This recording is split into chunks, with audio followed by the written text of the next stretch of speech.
F-15 ఈ strike eagle pilot ఇష్యూపై America అధ్యక్షుడు Donald Trump కీలక వ్యాఖ్యలు చేశారు. ఇరాన్లో కూలిపోయింది F-15 ఈ స్ట్రైక్ ఈగల్ పైలట్ను కాపాడే సమయంలో కొంత టెన్షన్ నెలకొన్నట్లు తెలిపారు.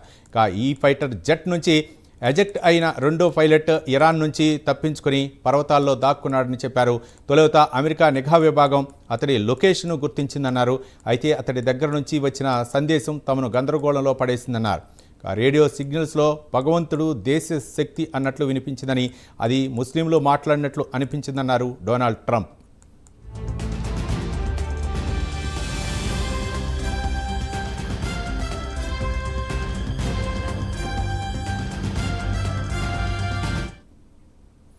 ఆ తర్వాత సిగ్నల్ను గాడ్ ఈజ్ గుడ్గా మిలిటరీ అధికారులు గుర్తించారని వెల్లడించారని చెప్పారు. దీంతో అతడు ఇరాన్ దళాలకు దొరికిపోయి ఉంటాడని అనుమానించారని, ఆ తర్వాత వారే తప్పుడు సిగ్నల్స్ను ట్రాన్స్మిట్ చేస్తున్నట్లు భావించారని తెలిపారు.